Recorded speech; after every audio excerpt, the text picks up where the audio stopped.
नमस्कार, आप लोगों का बहुत स्वागत है career.com के YouTube चैनल पर। मैं सांकी सर रीजनिंग के कुछ इंपॉर्टेंट टॉपिक को लेकर के आप लोगों के सामने फिर से हाजिर हो गया हूँ। आप लोगों का प्यार हमें बहुत अच्छा लग रहा है, आप लोग हम लोग के वीडियो को पसंद कर रहे हो, लाइक कर रहे हो, उसके लिए धन्यवाद। बहुत कम सब्सक्राइबर है अभी, लेकिन धीरे धीरे बढ़ रहा है और उम्मीद करते हैं और भी आगे बढ़ेगा। हमारा कंटेंट अच्छा लगेगा तो आप लोग जरूर एक दूसरे को फॉरवर्ड करना और लाइक सब्सक्राइब जरूर कर देना। तो इसी कड़ी में मैं इससे पहले रीजनिंग के कुछ इंपॉर्टेंट चैप्टर को आप लोग के सामने लाया था, जिसमें से एक चैप्टर था फिगर काउंटिंग। जो बच्चे फिगर काउंटिंग नहीं गए हैं वो हमारे प्लेलिस्ट से फिगर काउंटिंग के चैप्टर्स को भी देख ले, जिनको रिवीजन करना है वो कर सकता है। आज रीजनिंग का एक दूसरा चैप्टर हम लोग लेकर आए हैं, बहुत ही इजी सा चैप्टर जिसको बोला जाता है, बहुत ही इजी सा। वो चैप्टर है डाइस।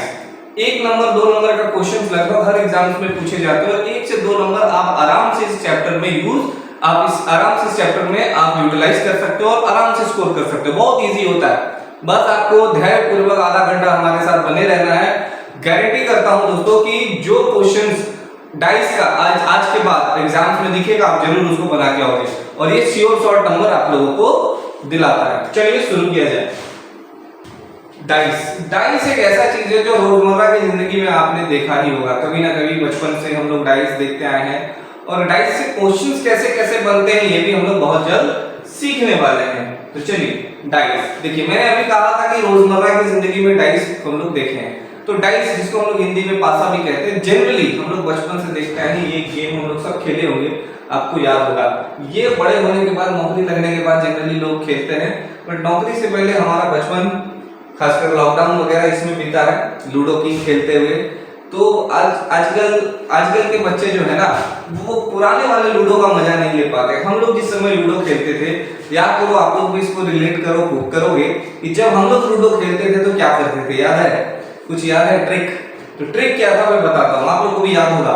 जो जनरेशन लूडो किंग वाला है, ऑनलाइन लूडो वाला है, वो लोग नहीं जानेगा, बट हम लोग जानते थे। हमारे समय लूडो का रूल कुछ और होता था। याद करो, आजकल तो ऑनलाइन लूडो में क्या होता है, 3 बार 6 आ जाने के बाद भी आराम से गोटी चलता है, बट हमारे समय में 3 बार 6 आता था तो वो कैंसिल हो जाता था, याद है ना? तो एक ट्रिक हम लोग करते थे, याद करो। अब सोचो, वहां से पढ़ाई काम में आता है कि हम लोग को अगर मान लो 1 लाना होता था तो हम लोग क्या करते थे, 6 को ऊपर रखते थे और उल्टा पलट देते थे। उसी तरह 1 लाना होता था या 6 लाना होता था तो 1 ऊपर रखते थे और ऐसे करके कोई मंत्र मारते थे और ऐसे पलट देते थे, इसमें ऊपर में 6 रहता था, है ना? याद आया कुछ? तो इससे क्या समझ में आया? वो लूडो का गोटी और यहाँ पर जो कसिनो वगैरह जो आप जाते हो, जैसे गोवा वगैरह में देखो या मूवी वगैरह में आप देखे हो, फिल्मों में देखे हो, ये कसिनो में भी इस तरह का डाइस आपको दिखता होगा। तो अब क्वेश्चन ये आता है, सर ये डाइस और ये डाइस में फर्क क्या है? फर्क है, इसको देखो, इस तरह के डाइस को जो लूडो में यूज होता है उसको स्टैंडर्ड डाइस बोलते हैं और इस तरह के डाइस को जनरल डाइस बोलते हैं। अब अंतर क्या है? जैसे मैंने अभी बताया कि आप लोग जब लूडो खेलते थे क्या करते थे, 1 को ऊपर रखते थे और उसको पलट देते थे, उसके ऑपोजिट में क्या होता था, 6।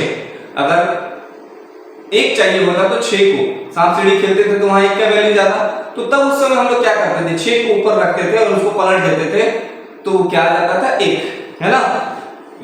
तो वो है स्टैंडर्ड डाइस। तो स्टैंडर्ड डाइस का एक हमेशा एक चीज याद रखोगे, स्टैंडर्ड डाइस का हमेशा ऑपोजिट जो होता है, वो इक्वल होता है 7। ये स्टैंडर्ड डाइस का याद रखोगे। अब वो कैसे? जैसे स्टैंडर्ड डाइस में फिक्स होता है 1 का ऑपोजिट हमेशा क्या आएगा, 7। अब ये 7 क्या है, देखो ये सम हम बोलेंगे, ऑपोजिट का सम हमेशा क्या होगा, 7। यानी 1 और 6 को जोड़ोगे तो वो क्या आ जाएगा, 7। तो यानी 1 का ऑपोजिट 6। उसी तरह 2 7 बनाने के लिए क्या चाहिए, 5। यानी 2 का विपरीत में हमेशा आपको क्या दिखेगा, ऑपोजिट में क्या दिखेगा, 5। उसी तरह 3, अब बताओ 3 का ऑपोजिट में क्या आएगा, 3 का ऑपोजिट में क्या आना चाहिए, तो 3 का ऑपोजिट में आएगा 4। तो इसी तरह वैसा होता, सबका वही रूल है। यानी ये एक तरह से एक फिक्स्ड रहता है, किसमें, स्टैंडर्ड डाइस में। अब बोलो सर तो फिर यही गोटी वहां क्यों नहीं इस्तेमाल करता कसिनो में? देख भाई, कसिनो में यही सेम वाला इस्तेमाल करेगा तो बड़ी घपला हो जाएगा। आदमी को पता रहेगा कि नीचे क्या है, आराम से उसमें गेसिंग कर सकता है। तो गेस ना कर पाए, इसलिए जनरल डाइस में ऐसा रूल नहीं होता है। इसमें कभी कभार मानते हैं कि ऑपोजिट कोई एक साइड का वन जो है ऑपोजिट जो है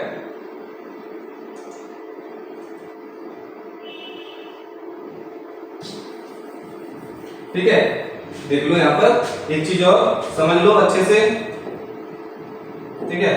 अब वो क्या समझ रहे हैं, दो चीज हो सकता है यहां पर, ऑपोजिट जो है उसका सम 7 हो भी सकता है और 7 नहीं भी हो सकता है, कुछ भी हो सकता है।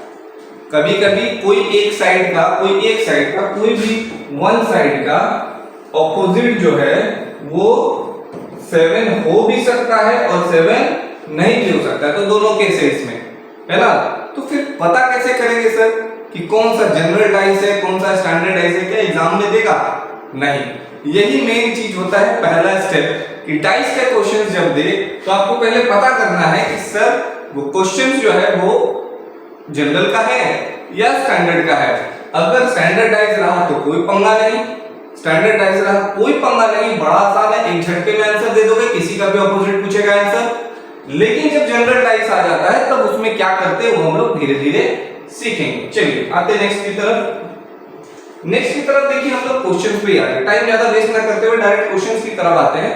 और ये क्वेश्चंस आपको दिया जाएगा और आपसे मान लीजिए पूछ लिया जाएगा कि 4 का ऑपोजिट क्या है, 3 का ऑपोजिट क्या है, 2 का ऑपोजिट क्या है, ये मान लीजिए मान लिया जाएगा, आपसे मांगा जाएगा। तो आप क्या करोगे? तो सबसे पहले मान लेते हैं इस क्वेश्चन में आपसे पूछ दिया गया कि बताइए 5 का ऑपोजिट क्या है। आपसे पूछ लिया गया कि बताइए 5 का ऑपोजिट क्या है, तब आप क्या करोगे? तब आप बोलोगे सर पहले तो पता करना पड़ेगा स्टैंडर्ड है या जनरल है। पहली बात, जब इस तरह का फिगर दिया हुआ है तो ये मत सोचो कि ये अलग अलग डाइस है, ये डाइस एक ही है, बस उसके अलग अलग डायरेक्शन से लिया गया फोटो है। जैसे फॉर एग्जांपल मान लो डाइस मेरे सामने पड़ा है तो हमको कुछ और नंबर दिखेगा, आपको कुछ और दिखेगा, आपको अपने साइड वाला दिखेगा, हमको अपने साइड वाला दिखेगा। सेम यहाँ पर वही चीज है। आपसे हम यहाँ पूछे कि बताइए 5 का ऑपोजिट क्या होगा, तो पहले पता करो कि ये जनरल डाइस है या स्टैंडर्ड डाइस है। तो जनरल स्टैंडर्ड डाइस क्या होगा? अभी मैंने समझाया कि अगर स्टैंडर्ड डाइस होगा उसका ऑपोजिट हमेशा फिक्स है, क्या? 7 होना। अगर कहीं भी साइड को जोड़ने पे, दो साइड को जोड़ने पे अगर 7 आ जाए तो समझ जाना ये जनरल डाइस है। समझ में आया? तो हम लोग देखते हैं, देखो सबसे पहले आते हैं इसमें 6 और 3 9, 6 और 2 8, 3 और 2 5, यानी इसमें कहीं पर भी जोड़ने पे 7 नहीं आया, कोई भी दो साइड को जोड़ने पे। तो यहाँ भी 6 और 2 8, 6 और 4 10, 4 और 2 6, यहाँ भी नहीं आया। अब इधर आते हैं 6 और 4 10, 6 और 2 8, 4 और 2 6, यहाँ भी 7 नहीं आया। 4 और 2 6, 4 और 1 5 और 2 और 1 3, है ना जी। अब बोलोगे सर तो यहाँ तो कुछ आया ही नहीं, 7 आया नहीं, इसका मतलब सिंपल है, ये क्या है? एक स्टैंडर्ड डाइस है।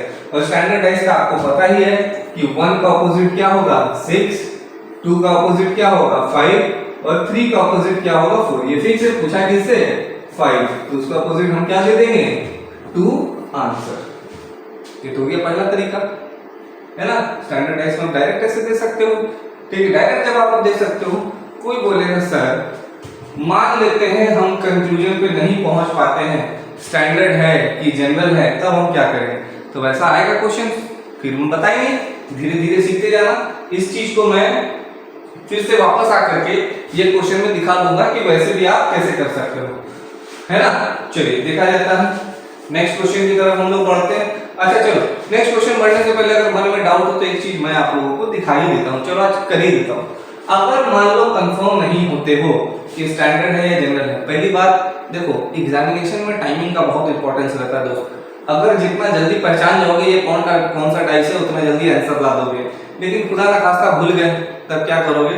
तब एक उपाय है, एक तरीका होता है और जिसमें स्टैंडर्ड जनरल दोनों का आंसर आ जाता है। सबसे पहला उसमें एक चीज खोजो, 4 3 जो भी डाइस दिया रहेगा उसमें से 2 डाइस ऐसा खोजो जिसमें कोई नंबर एक कॉमन हो, एक नंबर कॉमन, 2 नहीं। तो हमको देखो दिख रहा है, कोई भी आप ले सकते हो, जैसे फर्स्ट वाला और लास्ट वाले में हमको एक नंबर कॉमन दिख रहा है, वो है 2। क्या दिख रहा है? 2, है ना। इसमें जैसे 2 कॉमन हो जाता तो हम नहीं दी, अब सिंगल कॉमन खोजो। अब आप क्या करो, कुछ मत करो, देखते जाओ। जो 2 है मैंने यहाँ पर लिख दिया। अब इसके 2 के बगल में क्लॉकवाइज डायरेक्शन में क्या दिख रहा है? क्लॉकवाइज डायरेक्शन में इसके बगल में 3, आप 3 लिख दो। फिर 3 के बगल में क्या दिख रहा है? 6, आप 6 लिख दो। ठीक है, इतना तो आप कर ही सकते हो। सेम चीज यहां के लिए करो। ये 2 है, आप 2 लिख दो। 2 के बगल में क्या दिख रहा है क्लॉकवाइज डायरेक्शन में? 4, आप 4 लिख दो। और 4 के बगल में क्या दिख रहा है? 1, आप 1 लिख दो। अब देखो जादू, अभी मैंने यहाँ देखा ना 6 का ऑपोजिट हमेशा क्या आता है स्टैंडर्ड डाइस में? 1। अब देखो जो मैंने बताया उसमें भी 6 का ये जो नंबर आया, यानी ये 6 का ऑपोजिट क्या आया? 1। 3 का ऑपोजिट क्या आया? 4। देखो यहाँ था ना, तो फिर बचा कौन? 2। यहाँ दोनों जगह 2 है, तो एक नंबर 6 में से 5 नंबर हमको दिख रहा है, जो बच रहा है वही हो जाएगा। 6 का ऑपोजिट 1, 6 का ऑपोजिट 4, तो 2 का ऑपोजिट क्या बचा? 5, वही हो गया आंसर। अब इसको क्या बोलते हैं? इसका बहुत सारा नाम है, हर किताब में अलग अलग नाम से जाना जाता है। मैं इसको बोलता हूं rule of single common. Rule of single common, rule of single common number. कहीं कहीं इसको सर्कुलर मोशन भी बोला जाता है, कहीं कहीं इसको रूल ऑफ सर्कुलर मोशन भी बोला जाता है, वो डिपेंड करता है, हर बुक पे अलग अलग है। तो हम इसको सिंगल कॉमन इसलिए बोलते हैं क्योंकि ये सिंगल कॉमन से ही बनता है। अब कोई प्रश्न करे सर अगर इसको हम क्लॉकवाइज नहीं लेते एंटी क्लॉकवाइज लेते, देखो तो भी आंसर आ जाएगा। अगर आप एंटी क्लॉकवाइज लेते तो भी देखो आंसर वही आना है। 2 के बगल में तब आएगा 1 के बगल में आएगा 4। फिर यहाँ आओ 2 के बगल में इधर क्या दिख रहा है एंटी क्लॉक में? 6, और यहाँ पर क्या दिख रहा है? 3। देखो 4 3, यहाँ भी था 4 3, यहाँ 6 1, देखो यहाँ भी था 6 1। लेकिन ध्यान रहे क्लॉक एंटी क्लॉक जब भी घुमाओगे तो दोनों सेम होना चाहिए, दोनों डाइस में सेम, यानी दोनों पासे में सेम होना चाहिए। क्लॉकवाइज घुमाओगे तो क्लॉकवाइज, एंटी क्लॉक घुमाओगे तो एंटी क्लॉक, ये नहीं कि एक में क्लॉक एक में एंटी क्लॉक, है ना। चलिए नेक्स्ट की तरफ आते हैं। तो देखो फिर एक फिगर हमारे पास आ गया। इस फिगर में आपको पहले पहचानना है स्टैंडर्ड है या जनरल है। अगर स्टैंडर्ड है तो टाइम वेस्ट मत करना, ट्रिक यूज करके उसको कैलकुलेट करने का। जैसे ही पता चल जाए वो स्टैंडर्ड डाइस है, आपको पता है उसके ऑपोजिट क्या होता है, आंसर देकर के आगे रखना है। तो उसका तरीका पहले देखना है कि यह 7 आ रहा है कि नहीं दो साइड को जोड़ने पे। अगर दो साइड को जोड़ने पे कहीं पर भी 7 नहीं आता है, जनरली वो एक स्टैंडर्ड डाइस होता है। तो यहाँ पर 4 और 1 5 आ रहा है, नहीं होगा। 2 और 1 3 नहीं होगा। 4 और 2 6, तब भी नहीं हो रहा है, तो इसमें 7 नहीं हुआ। यहां पर भी कहीं पर भी हमको दो साइड को जोड़ने पे 7 नहीं दिख रहा है। तो जनरली ये सिम्टम है एक स्टैंडर्ड डाइस का। और स्टैंडर्ड डाइस का आपको पता है, स्टैंडर्ड डाइस आपको पता है यहाँ पर क्या होता है कि भाई सबका एक फिक्स्ड होता है, एक का अपोजिट, एक का अपोजिट, एक का अपोजिट हमको पता ही है, एक का अपोजिट 6, 2 का अपोजिट 5 और 3 का अपोजिट 4। तो आपसे कुछ भी पूछेगा आप उसका आंसर दे सकते हो। चलिए अब आगे बढ़ेंगे रियल क्वेश्चंस की तरफ। अब देखिए क्वेश्चंस ऐसा आएगा। अब जब ऐसा क्वेश्चन आएगा और पूछेगा सर ये स्टैंडर्ड है या जनरल है, तो एक चीज याद रखो भाई लोग कि कभी भी पैटर्न, कलर, डिजाइन कुछ भी दे दे तो वो कभी भी स्टैंडर्ड डाइस नहीं हो सकता, है ना। स्टैंडर्ड डाइस में सिर्फ और सिर्फ नंबर रहेगा। नंबर के अलावा कुछ भी दे दे तो वो जनरल डाइस के कैटेगरी में आ जाता है। तो जनरल डाइस के कैटेगरी में आ जाता है तो बनाएंगे कैसे? तो सबसे पहले देखो इन दोनों में कॉमन क्या दिख रहा है? Single common. तो इन दोनों में सिंगल कॉमन, हालांकि बहुत सारा तरीका है बताने का, लेकिन मैं अभी एक तरीका आपको सिखा रहा हूं। इन दोनों में एक सिंगल कॉमन, यानी रूल ऑफ सिंगल कॉमन के हिसाब से मैं बनाता हूं। तो देखो सिंगल कॉमन में हमको क्या दिख रहा है? स्टार। स्टार से क्लॉकवाइज घुमाएंगे तो हमको क्या दिखेगा? 0, और 0 से क्लॉकवाइज घुमाएंगे हमको क्या दिखा? $, है ना। फिर यहां पर भी स्टार से, अगर यहाँ पर स्टार को ले लिया जाए, ठीक है, स्टार बोलो, उसके ऑपोजिट में इधर क्या आ रहा है? @ और उसके यहाँ पर क्या आ रहा है? हैशटैग का साइन। क्या आ रहा है? हैशटैग का साइन। तो आपसे पूछा जाएगा कुछ भी तो $, का हैशटैग दिख रहा है, 0 का @ अगर आपसे पूछा जाएगा कि भैया स्टार का बताइए, तो वो डिपेंड करेगा आपके ऑप्शन पे। जो भी नया एक पैटर्न आपको दिख रहा होगा जो यहाँ नहीं है, वही उसका आंसर हो जाएगा। हालांकि क्वेश्चन में हमें पूछा क्या है? $, का, तो $, का क्या निकला है? हैशटैग। यही हो गया आंसर। क्लियर? देखो बहुत इजी होता है। डाइस एक स्कोरिंग सब्जेक्ट है, एक स्कोरिंग चैप्टर है रीजनिंग में, और इसमें जनरली लोग नंबर उठाते हैं, और खासकर एसएससी रेलवे में जनरली ये पूछा ही जाता है। एक क्वेश्चन डाइस से जरूर आता है। चलिए नेक्स्ट। चलिए इस तरह का क्वेश्चंस भी जब आ जाए तो टेंशन मत लेना, स्टैंडर्ड है या जनरल है, ये भी जनरल डाइस के कैटेगरी में ही आता है ना। क्यों? क्योंकि जनरल डाइस में इस तरह का है लिखा हुआ रहता है, नंबर रहेगा तो भले आप चेक करो स्टैंडर्ड है या जनरल है, लेकिन इस तरह लिखा हुआ जब भी आ जाए तो जनरली आप इसको ये समझो कि वो जनरल डाइस है। तो यहां भी देखते हैं, कोई कॉमन खोजते हैं, तो यहाँ पर कॉमन क्या दिख रहा है? Single common. अभी भी रूल ऑफ सिंगल कॉमन पे चल रहे हैं, तो हम देखिए आपसे पूछा येलो का, यहाँ येलो लिखा गया है बट ये येलो यानी पीला कलर का पे हमारे ऑपोजिट में पूछ रहा है, तो पीला कलर यहाँ पर देखते हैं कि सर पीला यहाँ भी दिख रहा है, पीला यहाँ भी दिख रहा है, और तो कहीं हमको दिख नहीं रहा है, पीला पीला कॉमन दिख रहा है। तो सर कोई सिंगल वाला खोजते हैं, तो सिंगल वाला हमको दिख रहा है कॉमन। आप देखिए कहां पर हमको कॉमन दिख रहा है, देखिए यहाँ पर एक व्हाइट है और व्हाइट है, यहाँ ब्लू लाल है और यहाँ पर पीला हरा है, तो कॉमन एक हमको दिख रहा है क्या? सफेद। तो अब सफेद का मतलब हम मान सकते हैं व्हाइट। व्हाइट को क्लॉकवाइज घुमाएंगे तो हमको क्या दिख रहा है? हरा यानी ग्रीन, और उसके बाद पीला यानी येलो। ठीक ठीक इसी तरह यहां पर आएंगे व्हाइट, व्हाइट के बगल में हमको क्या दिख रहा है? ब्लू, और ब्लू के बगल में हमको क्या दिख रहा है? रेड, यानी येलो का ऑपोजिट हमको क्या दिख गया? रेड। ग्रीन का ऑपोजिट हमको क्या दिख गया? ब्लू।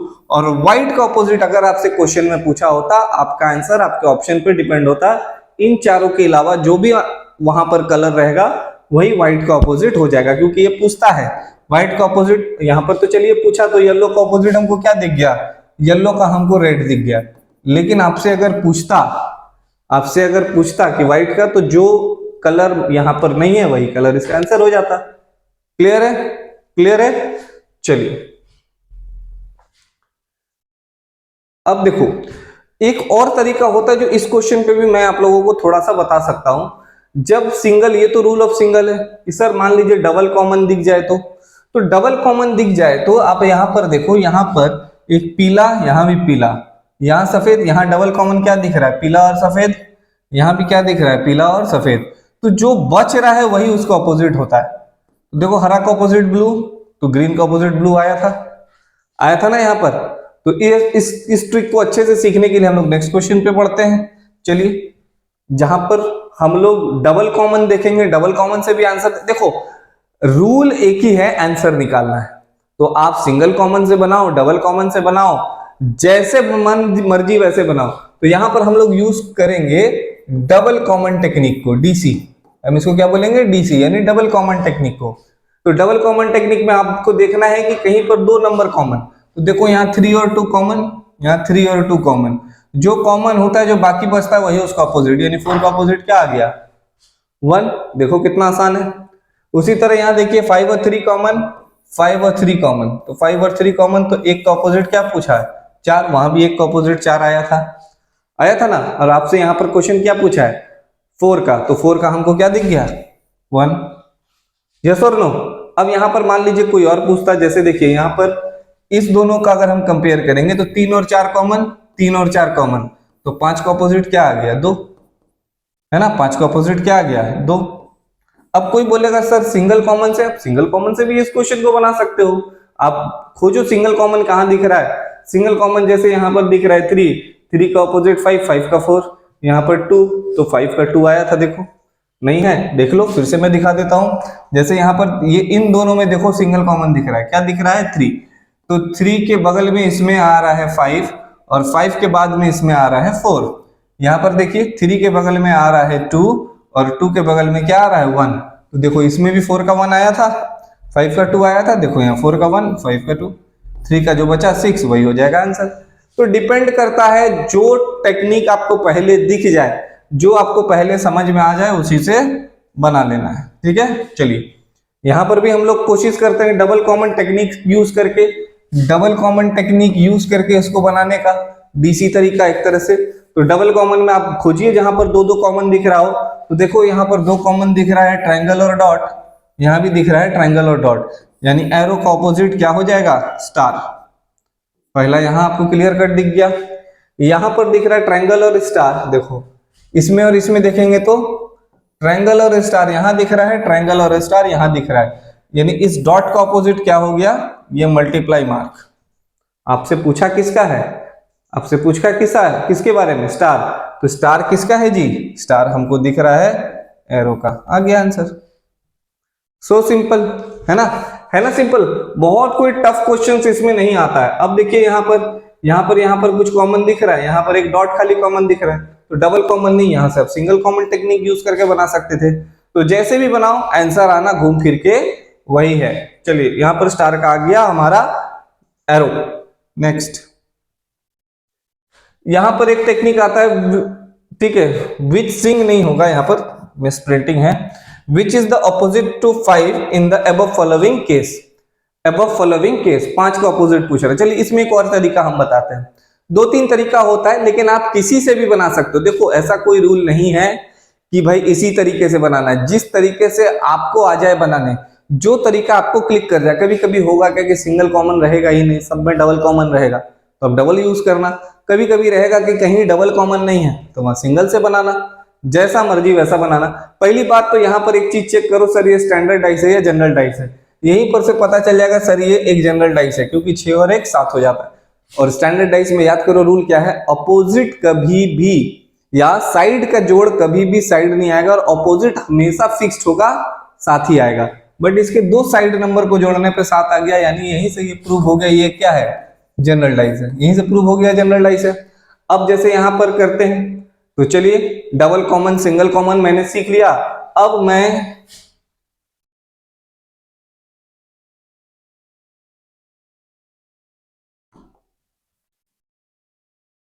चलिए डबल कॉमन सिंगल कॉमन हम लोग सीख लिए, तो अब हम लोग इसको एक और तरीके से बना सकते हैं, जिसको बोलते हैं रूल ऑफ कॉमन सेंस। इसको हम लोग बोलते हैं rule of common sense. Common sense क्या कहता है, कॉमन सेंस ये कहता है कि जो भी नंबर जिस नंबर के बगल में दिख जाएगा, वो नंबर कभी उसका ऑपोजिट नहीं होगा। जैसे इसमें पूछा है 5 का ऑपोजिट बताइए, आपको यहां पर 5 का ऑपोजिट खोजना है। तो याद करो दोस्तों, जो नंबर 5 के बगल में दिख रहा है वो उसका कभी अपोजिट हो नहीं सकता। तो यहाँ 5 के बगल में मुझे 3 दिख रहा है, तो क्या 3 कभी भी अपोजिट नहीं होगा। 5 के बगल में 6 दिख रहा है, 6 कभी भी उसका अपोजिट नहीं होगा। फिर इधर आइए, 5 के बगल में हमको 3 दिख गया, ये तो ऑलरेडी था। 5 के बगल में हमको 4 दिख गया, नहीं होगा। और 5 के बगल में हमको 2 भी दिख गया, यानी ये भी उसका अपोजिट नहीं हुआ। यानी 5 के बगल में ना 3 होगा, ना 6 होगा, ना 4 होगा, ना 2 होगा, कोई भी नहीं होगा। और जब ये कोई भी नहीं होगा तो बचा क्या, एक नंबर, दैट इज 1, वो हो जाएगा आंसर। देखो अब बोलोगे सर इसको कॉमन से बनाएंगे, तो कॉमन से भी बना सकते हो। डबल कॉमन देखो 6 और 3, 6 और 3, 5 का अपोजिट 1, देख रहे हो ना। एक ही चीज को बनाने का बहुत तरीका है, जैसे समझ में आए वैसे बना डालो। यस और नो। चलिए नेक्स्ट की तरफ आते हैं। चलिए इसको भी अगर रूल ऑफ कॉमन सेंस की तरीके से बताएंगे, यानी जो जिसके बारे में पूछ रहा है, जैसे मान लीजिए एरो के बारे में पूछ रहा है, इसके बगल में जो भी सिंबल होगा वो उसका अपोजिट नहीं होगा, है ना जी। जैसे एरो के बगल में @ पूछ रहा है, नहीं होगा इसका।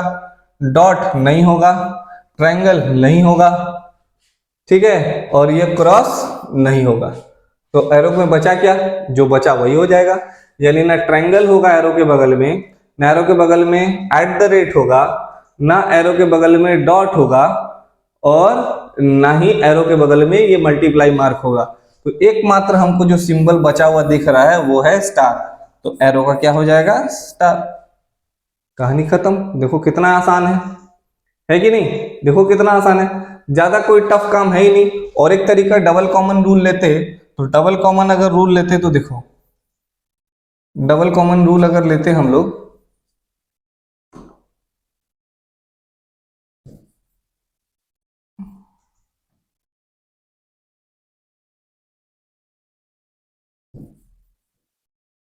देखो डबल कॉमन लेते तो यहां से बनता, डबल कॉमन लेते तो भी बन जाएगा। देखो डबल कॉमन में क्या दिख रहा है, डॉट @ तो ये दोनों कॉमन, जो बच रहा है वही उसका अपोजिट। देखो मेरा आंसर तब भी वही आया था, तरीका वही है भाई, सिंपल सा लॉजिक है ना। देख रहे हो ना कितना आसान है। तो डाइस एग्जाम में आ जाए तो टेंशन लेने का जरूरत नहीं है, एक नंबर श्योर शॉट उठा सकते हो, 1 से 2 नंबर का ही क्वेश्चन आएगा, ज्यादा पूछेगा नहीं, आराम से उससे में आप क्वेश्चंस में स्कोर कर सकते हो। चलिए नेक्स्ट आते हैं। ठीक है, अब ये रहा क्वेश्चन। एग्जाम्स में कभी कभी ज्यादातर इसी तरह के क्वेश्चंस को पूछा जाता है, यानी इसको हम लोग बोलते हैं ओपन डाइस। क्या बोलते हैं? Open dice. ओपन डाइस का मतलब किसी डाइस को अगर काट करके, किसी डाइस को अगर काट करके इस तरह से ओपन कर दिया जाए, इस तरह से ओपन कर दिया जाए, तब कौन सा होगा। इस तरह के क्वेश्चन में इसी तरह का देखिएगा, 4 ऑप्शन दे देगा और आपको यहां से टैली करना है आंसर कि कौन सही होगा कौन गलत। तो एक चीज कि सर इसमें तब ऑपोजिट कैसे फाइंड करेंगे, तो कोई हार्ड काम नहीं है। देखो ओपन डाइस और आसान हो जाता है करना, एक ब्लॉक छोड़ करके एक ब्लॉक वही उसका ऑपोजिट होता है। जैसे एफ ई छोड़ दो तो एफ का ऑपोजिट हमको क्या दिखा? बी, यानी एफ का ऑपोजिट में हमको क्या दिख गया? बी। फिर इधर आता है ई का सी, यानी ई का ऑपोजिट हमको क्या दिख गया? सी। ठीक है, उसके बाद हम आते हैं ए और डी, यानी ए का ऑपोजिट हमको क्या दिख गया? डी। क्लियर है? यही हमको निकालना है जिससे ये क्वेश्चंस बन जाएगा। इसमें से ये 4 दिया हुआ है, बोल रहा है कि ये ओपन डाइस इसमें से कौन से डाइस को रिप्रेजेंट कर रहा है। तो पहला चीज ध्यान दो, जो भी ऑपोजिट में आया वो कभी भी अगर बगल में दिख जाए तो वो उसका डाइस नहीं होगा। जैसे ए का ऑपोजिट है बी और एफ का ऑपोजिट है बी और एफ के बगल में अगर बी दिख गया या बी के बगल में एफ दिख गया, ई के बगल में सी दिख गया या सी के बगल में ई दिख गया, ए के बगल में डी या डी के बगल में ए कहीं पर भी दिख गया, तो वो डाइस ये ओपन डाइस का हिस्सा नहीं है। तो देखो पहला ही में देखो ये एफ के बगल में ऑपोजिट में क्या दे दिया? बी, उसके बगल में नहीं होना चाहिए था, यानी वो हिडन रहना चाहिए था, और यहां पर बी दिख गया, यानी ये डाइस फेल। ये डाइस तो ऐसे ही काम उसका खत्म हो गया। अब आते हैं इसमें, एफ के बगल में बी नहीं होना चाहिए तो नहीं है, चलो एफ पास हो गया। ई के बगल में सी नहीं होना चाहिए, यहां नहीं है तो चलो ई भी पास हो गया। डी के बगल में ए नहीं होना चाहिए, नहीं है तो ये भी पास हो गया। तो ये तीनों पास हो गया, तो इसका चांसेस बनता है ये वही डाइस हो। और भी देख लेंगे क्योंकि ऑप्शन देख लो यहाँ कैसा है। फिर यहाँ आते हैं, देखो डी के बगल में ए, यहाँ डी के बगल में ए नहीं है, ये पास।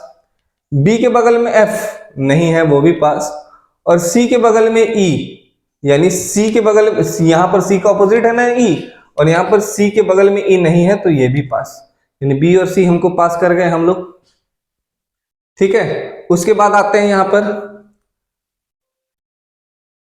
चलो नेक्स्ट ऑप्शन यहां पर आते हैं। देखो एक और, यहां डी के बगल में क्या दिख रहा है? यहां पर डी के बगल में ही हमको दिख गया ए, तो यानी ये वाला भी कट गया। तो यहां पर आंसर यहां पर क्या है? देखो बी नंबर भी आंसर यहां आ रहा है, सी नंबर भी आंसर यहां आ रहा है, बी और सी दोनों यहां पर आंसर आ रहा है। तो बी और सी अगर आंसर आ रहा है, यहां पर एक गलती है, यहां पर ए के बजाय यहां कर लीजिए B, only B and C, only B and C. तो देखो बी वाला भी सही था और सी वाला भी सही है। डी का ऑपोजिट ए, तो भैया ए बगल में नहीं है। बी का ऑपोजिट एफ है तो एफ भी नहीं है, और सी का ऑपोजिट में ई है तो सी के बगल में ई भी नहीं है, यानी बी और C number is the right answer. इस करेक्शन को यहां कर लेंगे तो इसका आंसर हो जाएगा C, only B and C follows. है ना आसान? बहुत आसान है। चलिए एक और क्वेश्चन देखते हैं। चलिए, ये सबसे ज्यादा अगर ट्रिकी डाइस में क्वेश्चन होता है वो ये है, लेकिन ये भी ट्रिकी नहीं है, बहुत हलवा क्वेश्चन है। बस इसमें प्रॉब्लम क्या क्रिएट करता है? ये ब्लैंक। तो ब्लैंक को कैसे सॉल्व करेंगे? देखो यहाँ पर डॉट का, यहाँ पर हमको पता चल जाएगा डॉट का ऑपोजिट, यानी जो डॉट हमको दिख रहा है ये डॉट का ऑपोजिट क्या है? @ हम बोल सकते हैं। फिर डॉलर का ऑपोजिट हमको क्या दिखेगा? डॉलर का ऑपोजिट हमको क्या दिखेगा? डॉलर का ऑपोजिट डी। ठीक है, डॉलर का ऑपोजिट डी, और ये ब्लैंक का ऑपोजिट ब्लैंक, ये ब्लैंक का ऑपोजिट ब्लैंक, यानी ये दो ब्लैंक इसका ऑपोजिट। ठीक है, डॉलर का डी हो गया, ब्लैंक का ऑपोजिट ब्लैंक हो गया। तो ब्लैंक का ऑपोजिट जब ब्लैंक हो गया तो आंसर क्या देंगे भाई? तो आते हैं देखते हैं। चलिए यहां पर देखेंगे डॉट का ऑपोजिट में ए, तो देखो डॉट का ऑपोजिट में ए होता है, बगल में नहीं होना चाहिए, तो ये तो हो गया पास। डॉलर के ऑपोजिट में डी नहीं होना चाहिए, डी है नहीं, तो डॉलर भी हो गया पास।